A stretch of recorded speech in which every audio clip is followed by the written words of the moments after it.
మన రక్షకుడు విమోచకుడు యేసుక్రీస్తు పరిశుద్ధమైనటువంటి నామములో ప్రియమైన సహోదరి సహోదరులందరికీ శుభములు తెలియచేస్తూ ఉన్నాను. ప్రియులారా, దేవుని మాట అనే ఈ శీర్షికలో గతములో అనేకమైన విషయాలు గత కార్యక్రమాలలో మనము నేర్చుకున్నాం. ఈ రోజున ప్రాముఖ్యంగా మరో అద్భుతమైన అంశమును దేవుడు మన ముందుకు తీసుకొని వస్తున్నాడు. ఈ శీర్షిక దేవుని మాట. దేవుని మాట బలమైనది. దేవుని మాట ఏ రీతిలో ఏ సందర్భంలో ఏ విధంగా పనిచేస్తుందో గత కార్యక్రమాలలో మనము నేర్చుకున్నాం. ఈరోజు కూడా అదే రీతిగా ప్రభు తన వాక్యము ద్వారా మనతో మాట్లాడనై ఉన్నాడు. ఈ కార్యక్రమానికి మిమ్మల్ని అందరినీ కూడా ప్రేమతో ఆహ్వానిస్తూ ఉన్నాను. రండి. దేవుని మాట జీవపు ఊట. దేవుని మాట లేకపోతే మనము బ్రతకలేము. దేవుడు మాట్లాడితే మనము జీవిస్తాం. ఆయన మాట్లాడితే మన జీవితానికి దిశ నిర్దేశం ఏర్పరచబడుతుంది. ఆయన మాట్లాడితే నిత్య జీవాన్ని మనం పొందుకుంటాం.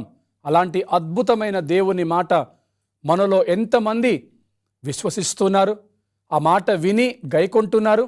ఒక్కసారి ఆలోచించాలి ప్రియులారా. ఈరోజు దేవుని మాట ఎవరి దగ్గరకు వచ్చింది, వారు ఎలా స్వీకరించారు అనే విషయాన్ని కూడా మనము నేర్చుకుందాం. గత కార్యక్రమంలో దేవుని మాట అబ్రహాము దగ్గరికి వచ్చినప్పుడు అబ్రహాము ఆ మాటకు లోబడ్డాడు, విన్నాడు, విధేయత చూపించాడు.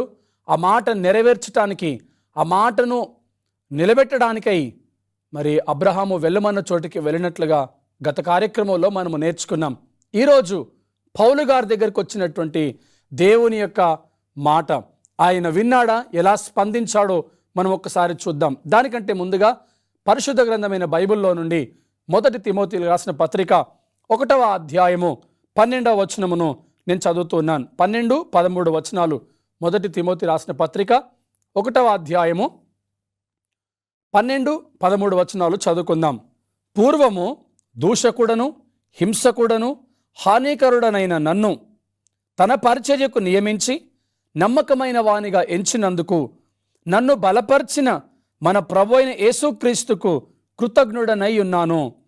తెలియక అవిశ్వాసము వలన చేసి తిని గనుక కనికరింపబడి తిని. ప్రియులారా, ఈ మాట అపోస్తులుడైన పౌలు గారు తెలియపరుస్తూ ఉన్నారు. ఈ మాటలో పౌలు గారు తన గత స్థితిని తెలియపరుస్తూ ఉన్నాడు. గతంలో తాను ఎలా ఉన్నాడో, ఏం చేశాడో ఆ విషయాన్ని ఇప్పుడు ముందుకు తీసుకొని వస్తూ ఉన్నాడు. తన జీవితంలో గతము ఎలా ఉండేది, ఆయన ఇప్పుడు ఎలా ఉన్నాడు, గతంలో ఏం చేశాడు, ఇప్పుడేం చేస్తున్నాడు, అప్పుడు అలా చేయడానికి గల కారణం ఏంటి, ఇప్పుడు ఇలా ఉండటానికి చేయటానికి గల కారణం ఏంటి అనేది ఈ మాటలో మనకు అర్థమవుతుంది. ప్రియులారా, చూడండి, పూర్వములో పౌలు గారి యొక్క జీవితము ఎంత దౌర్భాగ్యంగా ఉందో చూడండి. ఆయనే అంటున్నాడు, పూర్వము దూషకుడను హింసకుడను హానికరుడను. అవును, యేసు ప్రభు నామాన్ని దూషించాడు ఆయన. యేసు ప్రభు నామాన్ని దూషించడమే కాదు, తనను ఆరాధిస్తున్న తన ప్రజలైన వారిని హింసించాడు ఆయన, వారికి హాని కలిగించాడు ఆయన. దేవుని నామాన్ని దూషించడము, దేవుని బిడ్డల్ని హింసించటము, వారి పట్ల హానికరంగా ప్రవర్తించటము ప్రతిరోజు అప్పుడు సౌలుగా ఉన్నటువంటి పౌలు గారికి అదొక అలవాటు, ఉద్యోగం అయిపోయింది. అది తన దినచర్యలో భాగంగా ఉండేది. యేసు ప్రభు నామాన్ని ప్రేమించిన వాడు కాదు, ద్వేషించిన వాడు ఆయన. యేసు ప్రభును ప్రేమించిన వాడు కాదు, దూషించిన వాడు ఆయన. యేసు ప్రభు అంటే, ఆయన ఆరాధికులు అంటే ఆయనకు గిట్టేది కాదు. అక్కడికి వెళ్ళి నరరూప రాక్షసుడిగా మారిపోయేవాడు సౌలు గారు.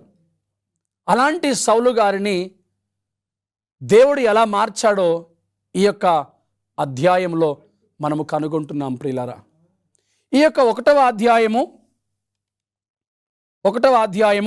12వ వచనంలో, నేను ఇవన్నీ చేసినప్పటికీ కూడా దేవుడు నన్ను ఇప్పుడు తన పరిచర్య కొరకై నియమించి నమ్మకమైన వానిగా ఎంచినందుకై నేను ఆయనకు కృతజ్ఞతాస్తుతులు చెల్లిస్తున్నాను. తనను నమ్మకమైనటువంటి పనిలో నియమించుకున్నాడు, ఏర్పరచుకున్నాడు, ఎంచుకున్నాడు. అందుకొరకై ఆయన ఇప్పుడు కృతజ్ఞతా స్వభావముతో దేవుని ముందుకు వస్తున్నాడు.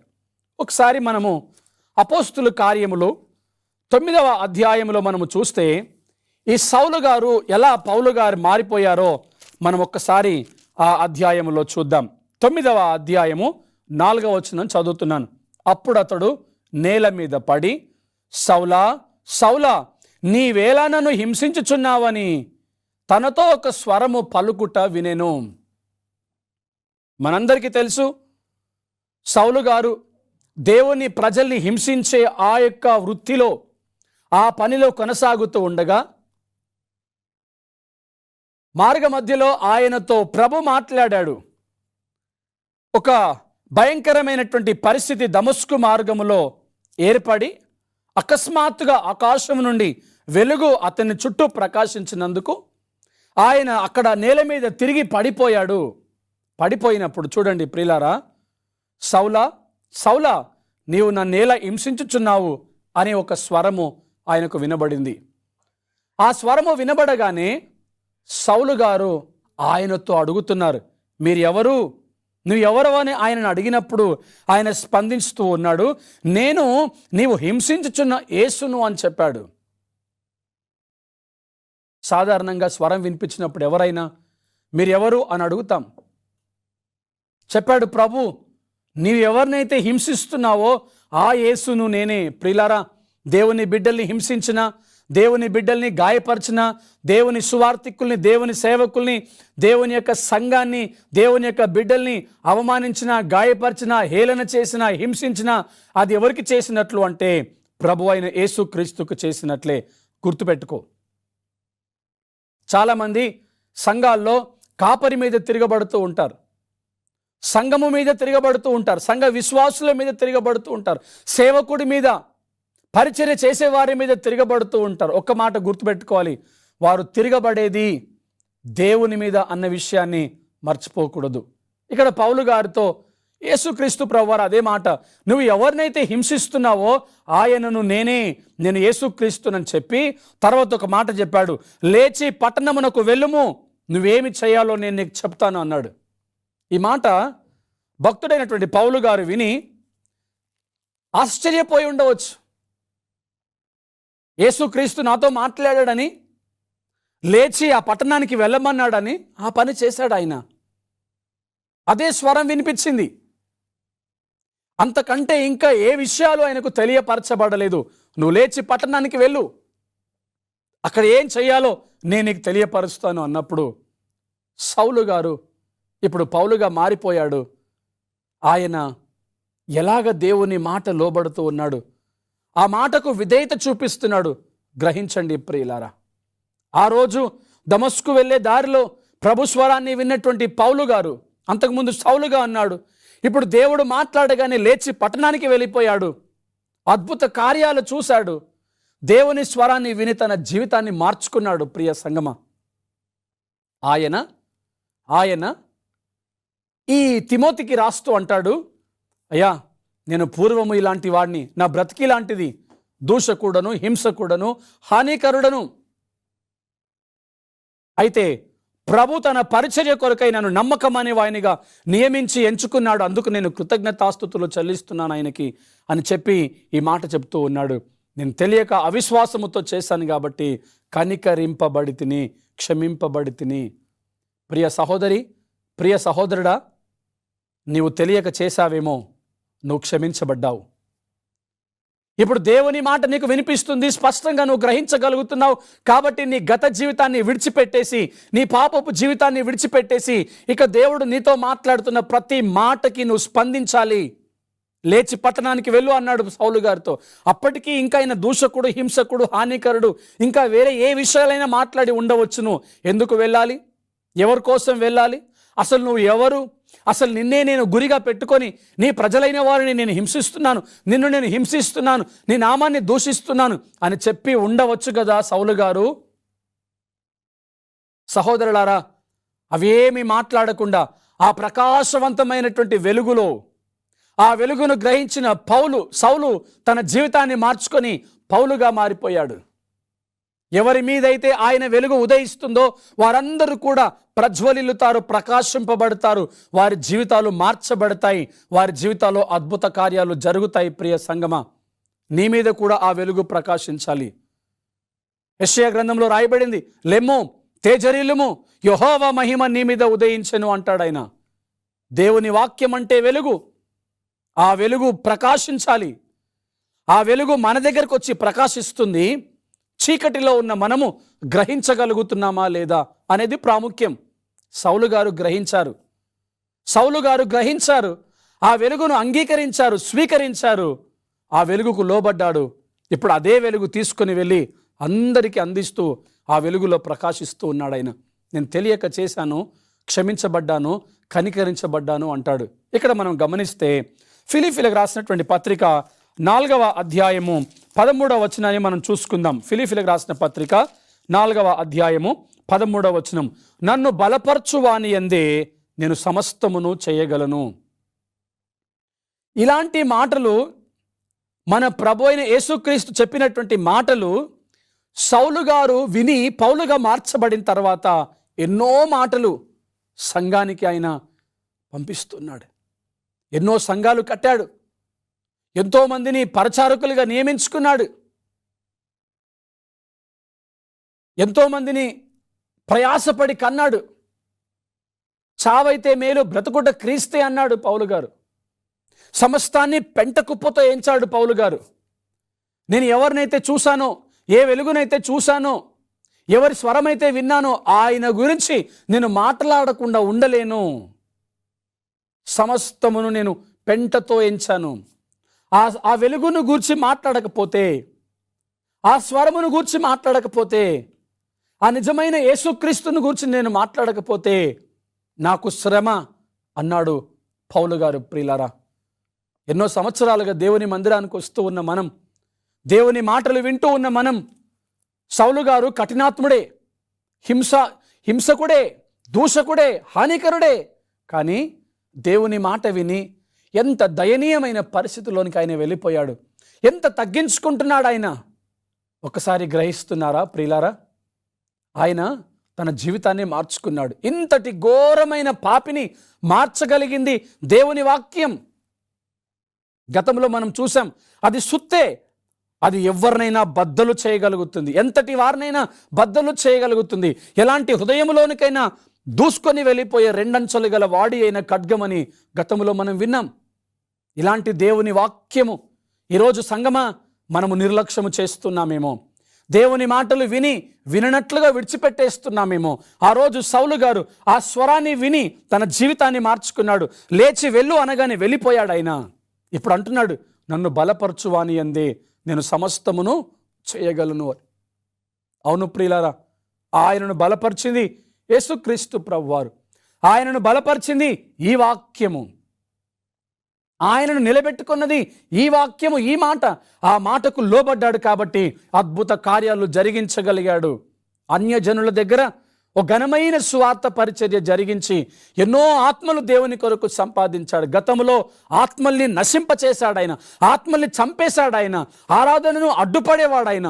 కానీ ఈ రోజున అదే ఆరాధనలో పాల్గొని ఒక గొప్ప ఆరాధికుడై అనేకమైన ఆత్మల్ని సంపాదించగలుగుతున్నాడు పౌలు గారు. ఇది ఎలా జరిగింది అంటే దేవుని మాట ఆయన విన్నాడు కాబట్టి. ఒక స్వరము వినేను, సౌలా సౌలా నువ్వెందుకు నన్ను హింసించుచున్నావు అన్న స్వరం వినగానే యేసు ప్రభు వారిని అడిగారు, నువ్వెవరు అని. ఆయన చెప్పాడు, నేను నువ్వు హింసిస్తున్న యేసుక్రీస్తుని అని. ఆ మాటకు లోబడ్డాడు. ఆ మాటకు లోబడి అద్భుతమైనటువంటి కార్యాలు పౌలు గారు జరిగిస్తూ ఉన్నారు. ఇక్కడ మనం గమనించినట్లయితే మొదటి తిమోతికి రాసిన పత్రిక, మరి 2వ తిమోతికి రాసిన పత్రిక 4వ అధ్యాయంలో రాయబడింది. 7వ వచనం నేను చదువుతున్నాను. మంచి పోరాటము పోరాడి తిని నా పరుగు కడముట్టించి తిని విశ్వాసమును కాపాడుకుంటుని. ఇలాంటి పౌలు గారు కఠినాత్ముడైన వాడు, హింసకుడు, దూషకుడు, హానికరుడైన వాడు. ఇప్పుడు దేవుని మాట వినగానే తన జీవితాన్ని మార్చుకొని నన్ను బలపరచువాని అందే నేను సమస్తమును చేయగలను అన్న దేవుని మాటకు లోబడినటువంటి ఆయన ఒక అద్భుతమైనటువంటి మాట చెబుతూ ఉన్నాడు. నన్ను బలపరచువాని అందే నేను సమస్తమును చేయగలను అన్నటువంటి మాట ఆయన మాట్లాడు. అంత మాత్రమే కాదు, 14వ వచనం 3వ అధ్యాయం, ఫిలిప్పీలకు రాసిన పత్రిక 3వ అధ్యాయం 14వ వచనం అంటున్నాడు, క్రీస్తు యేసునందు దేవుని ఉన్నతమైన పిలుపునకు కలుగు బహుమానము పొందవలెనని గురి యొద్దకే పరిగెత్తుచున్నాను. ఏ దేవుడైతే ఆయనను పిలిచాడో, ఏ స్వరమైతే ఆయనకు వినబడిందో, పిలిచిన వాని యొద్దకు ఆ పిలుపు యొక్క బహుమానము పొందుకోవటానికై గురి యొద్దకు పరిగెడుతున్నాడు పౌలు గారు. సహోదరులారా, దేవుడు వాక్యాల ద్వారా నీతో ఎన్నో సందర్భాల్లో మాట్లాడాడు. ఆయన నిన్ను పిలుచుకున్నాడైనా, ఏర్పరచుకున్నాడైనా. వాక్యం చెప్తుంది కదా, ఏర్పరచబడిన రాజులైన యాజక సమూహము, దేవుని సొత్తైన ప్రజలు, పరిశుద్ధమైన జనమని రాయబడినట్లు నీవు పిలువబడ్డావు. ఒకప్పుడు చీకట్లో ఉన్నాం మనం, ఒకప్పుడు పాపంలో ఉన్నాం మనం, రక్షణ అనుభవం లేకుండా ఉన్నటువంటి స్థితిలో ఉన్నాం మనం. ఈరోజు మనల్ని పిలిచాడు ఆయన. నేను ఎన్నో రోజులుగా పిలుస్తున్నాడు ఆయన. వాక్యము ద్వారా నిన్ను సంధిస్తున్నాడు. ఎన్నో రోజులుగా వాక్యము ద్వారా నిన్ను పిలుస్తున్నాడు ఆయన. ఆ పిలుపుకు నువ్వు స్పందించావా? ఆ పిలుపుకు నువ్వు లోబడ్డావా? పౌలు గారు అంటున్నాడు, క్రీస్తు యేసునందు ఉన్నతమైన పిలుపునకు కలిగే బహుమానము పొందుకోవాలని నేను గురి యొద్దకు పరిగెడుతూ ఉన్నాను. ఈ మాటలు వింటున్న నీ పరిస్థితి ఏంటి? ఈ మాటలు వింటున్నటువంటి నీ స్పందన ఎలా ఉన్నదో ఒకసారి ఆలోచించు. నువ్వు పిలువబడ్డావు కదా, ఆ పిలుపుకు తగిన బహుమానము నీకు ఇవ్వడానికైనా సిద్ధంగా ఉన్నాడు. ఇదిగో, ప్రతి వారికిచ్చుటకు వాని వాని క్రియల చొప్పున జీతము నా దగ్గర సిద్ధంగా ఉందంటున్నాడు ఆయన. నీ క్రియల ఫలమును అనుభవించబోతున్నావు. నిన్ను పిలిచిన వాని యొక్క ఉన్నతమైన పిలుపు యొక్క బహుమానాన్ని నువ్వు పొందుకొనబోతూ ఉన్నావు. అయితే ఆ పిలుపుకు తగినట్టుగా నువ్వు స్పందించడానికి నువ్వు సిద్ధంగా ఉన్నావా? పిలుపు, దేవుని మాట నిన్ను పిలుస్తుంది. పౌలు గారిని అదే మాట పిలిచింది. అన్యజనుల ఎదుట నా నామము గణపరుచుకోవటానికి మహిమకరంగా నిన్ను ఒక సాధనంగా నిలబెట్టుకోబోతున్నాను. నువ్వు వెళ్ళు, అన్యజనుల ఎదుటను అందరి ఎదుటను నా కొరకు నువ్వు సాక్షిగా బ్రతకాలి అన్నప్పుడు ఇదే పౌలు అంటున్నాడు, ఆ గురి యొద్దకే నేను పరిగెడుతున్నాను. నన్ను బలపరిచిన ఆయన యందే నేను సమస్తము చేయగలుగుతున్నాను అన్నాడు ఈయన. కానీ ఒక్కసారి మళ్ళీ జ్ఞాపకం తెచ్చుకుందాం. గతంలో ఆయన హింసకుడు, గతంలో ఆయన దూషకుడు, హానికరుడు ప్రియులారా. కానీ ఎలా మారాడు అంటే దేవుని స్వరం విన్న వెంటనే మారాడు. లేచి వెళ్ళు అనగానే వెళ్ళిపోయాడు ఆయన. మరి ఈ రోజున దేవుడు నిన్ను పిలుస్తూ ఉన్నాడు. తన పనిలో నీకు ఒక బాధ్యత అప్పగించి ఉన్నాడు. బల నమ్మకమైన మంచి దాసుని అని అనిపించుకోవటానికి నువ్వు సిద్ధమేనా? బల నమ్మకమైన మంచి దాసుడా అని ఆయన నిన్ను పిలిచినప్పుడు ఆ పేరులో, ఆ గుంపులో నీ పేరు ఉండడానికై నువ్వు ప్రయాస పడగలుగుతున్నావా? లేదా దేవుని మాట విని కూడా వినట్లుగా ఉంటున్నావేమో ఆలోచించు. ఇక్కడ ఫిలిప్పీలకు రాసిన పత్రికలో ఆ బహుమానం పొందుకోవాలని గురి యొద్దకే పరిగెడుతున్నాను అన్నాడు కదా. ఆ పరుగు కడముట్టించే విషయంలో ఏం సాక్ష్యం ఇస్తున్నాడు పౌలు గారు? ఆ ధైర్యము మనకు కావాలి ప్రియులరా. ఆ సాక్ష్యం చూడండి. మళ్ళీ 2వ తిమోతి 4వ అధ్యాయము 7వ వచనంలో, మంచి పోరాటము పోరాడి తిని, నా పరుగు కడముట్టించి తిని, విశ్వాసమును కాపాడుకొంటిని. ఆయన ముగింపు దశలోకి వచ్చినప్పుడు ఈ ఘనమైన సాక్ష్యాన్ని మనకు వినిపిస్తున్నాడు ఆయన. మంచి పోరాటం నేను పోరాడాను, పరిగెట్టాను, ఆ గురి యొద్దకే పరిగెత్తాను. ఆ పిలుపు యొక్క బహుమానం పొందుకోవాలని ఆ గురి యొద్దకే నేను పరిగెత్తాను. ఇదిగో నా పరుగు నేను కడముట్టించాను, నా మంచి పోరాటం నేను పోరాడాను, విశ్వాసమును నేను కాపాడుకున్నాను. తర్వాత వచనములు 8వ వచనంలో అంటాడు, ఇక మీదట నా కొరకు నీతి కిరీటము ఉంచబడి ఉన్నది. ఇన్ని సంవత్సరాలుగా, ఇంతకాలంగా భక్తి చేస్తూ ఆయన మందిరానికి వస్తున్నటువంటి మనం ఈ సాక్ష్యం, ఈ మాట చెప్పగలమా? ఇంతటి గుండె ధైర్యం మనకున్నదా? పౌలు గారు సౌలుగా ఉన్నాడు, ఇప్పుడు పౌలుగా మారిపోయాడు. దేవుని మాటకు లోబడ్డ ఆయన ఎన్నో ఆత్మల్ని సంపాదించి ఘనమైన గొప్ప పరిచర్య అన్యజనుల ఎదుట చేసి ఎన్నో ఆత్మల్ని సంపాదించి ఎన్నో సంఘాల్ని కట్టిన పౌలు గారు తన ప్రయాసమంతా కూడా ముగింపు దశకు వచ్చేసరికల్లా నేను మంచి పోరాటం పోరాడాను, నా పరుగును కడముట్టించాను, నా విశ్వాసాన్ని కాపాడుకున్నాను, ఇక మీదట నా కొరకు నీతి కిరీటం ఉంచబడి ఉన్నది అనే అద్భుతమైనటువంటి మాట నీ ముందుకు నా ముందుకు తీసుకొని వస్తుంది. అంత మాత్రమే కాదు, ఆ దినమందు నీతిగల న్యాయాధిపతి అయిన ప్రభు అది నాకు మాత్రమే కాదు, ఇది ముగింపు మాట, నాకు మాత్రమే కాదు, తన ప్రత్యక్షతను ఆపేక్షించు వారందరికీ అనుగ్రహించును అన్నాడు. ప్రియులారా, ఇది అద్భుతమైనటువంటి ప్రాముఖ్యమైనటువంటి మాట. నాకే కాదు, నన్ను పిలిచాడు, ఆ పిలుపుకు నేను లోబడ్డాను, ఆ బహుమానం పొందుకోవాలని గురి యొద్దకు పరిగెడుతున్నాను. నాకే కాదు, నీవు ఈరోజు పిలువబడుతున్నావు, ఈరోజు ఈ కార్యక్రమం ద్వారా నిన్ను పిలుస్తున్నాడు ఆయన. నీవు ఈ పిలుపుకు లోబడ్డట్లయితే, ఈ పిలుపును నువ్వు స్పందించినట్లయితే, ఈ పిలుపును బట్టి నీవు కదిలినట్లయితే, తన ప్రత్యక్షతను ఆపేక్షించు వారందరికీ కూడా ఆయన అది అనుగ్రహిస్తాడు. ఏంటది? ఆ నీతి కిరీటం అనుగ్రహిస్తాడు. అయితే మంచి పోరాటం పోరాడాలి, పరుగును కడముట్టించాలి, విశ్వాసాన్ని కాపాడుకోవాలి. ఈ మూడు జరగాలి అన్నా మళ్ళీ వాక్యం ఒకటే ఆధారమై ఉన్నది. ఎవరి మాట వినాలి, ఎవరి మాట వినకూడదు, ఎవరి మాటకు లోబడి విధేయత చూపించి బ్రతకాలి, ఎవరి మాటకు లోబడకూడదు, వారి మాటకు లోబడి బ్రతకూడదు అనేది మనము నేర్చుకుంటున్నాం కదా. దేవుని మాట బలము కలిగినది, దేవుని మాట విలువైనది, అది నిత్య జీవపు ఊట. ఆ ఊట మన ఎదుటికి వచ్చి ఇదిగో మనకింతటి గొప్ప ఘనమైన వాక్య పరిచర్య జరిగిస్తూ ఉండగా ఆ వాక్యాలను మనము ఆస్వాదించగలుగుతున్నామా? ఆ వాక్యాలను మనము అందుకుంటున్నామా? అనుభవిస్తున్నామా? లోబడి జీవిస్తున్నామా? ఒకసారి ఆలోచించాలి ప్రియులారా. ఇక్కడ ఈ యొక్క 8వ వచనంలో తన ప్రత్యక్షతను ఎవరైతే ఆపేక్షిస్తారో వారందరికీ ఈ కార్యక్రమం ద్వారా దేవుడు తన ప్రత్యక్షతను నీకును నాకును అందించాలని కోరుకుంటున్నాడు ఆయన. ఆనాడు పౌలును పిలిచిన దేవుడు ఈనాడు నిన్ను నన్ను పిలవాలని ఆశపడుతూ ఉన్నాడు. గతంలో మనం ఏమై ఉన్నామో మనకు తెలుసు, గతంలో మనం ఎలా ఉన్నామో మనకు తెలుసు. ఇంతకాలము దేవుని వాక్యం విననట్లుగా ఉన్నావేమో, ఇకనైనా విని లోబడేవాడిగా ఉండు ప్రియ సహోదరుడా, సహోదరి. ఇంతకాలము విని కూడా గ్రహించని గైకొనని వాణినిగా ఉన్నావేమో, ఇకనైనా గ్రహించి గైకొనేవాడిగా ఉండటానికి ప్రయత్నించు, పోరాటము చేయు, పరుగు కడముట్టించు, విశ్వాసము కాపాడుకో ప్రియ సహోదరి, ప్రియ సహోదరుడా. దేవుడు ఈ మాటలు నీ వినికిడిలో నా వినికిడిలో ఆశీర్వదించాలనుకుంటే, అది ఫలించాలి అంటే నువ్వు చేయాల్సిన పని నీ హృదయాన్ని దేవునికి సమర్పించాలి. నిన్ను నీవు దేవునికి అప్పగించుకోవాలి.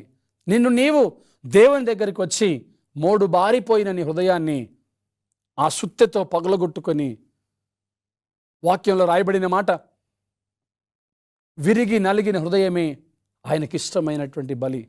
ఆ బలిగా నీవు దేవునికి సమర్పించబడాలి. ఆ విరిగి నలిగిన హృదయాన్ని నువ్వు దేవుడి దగ్గరికి తీసుకొని వస్తే, ఆ హృదయం అనబడిన ఆ పొలములో, దున్నబడిన ఆ పొలములో ఈ మంచి విత్తనము ఫలిస్తుంది, నూరంతలుగా ఫలిస్తుంది, అందరికీ ఆశీర్వాదకరంగా ఉంటుంది. ప్రార్థన చేసుకొని దేవుని ఆశీర్వాదాలు పొందుకుందాం.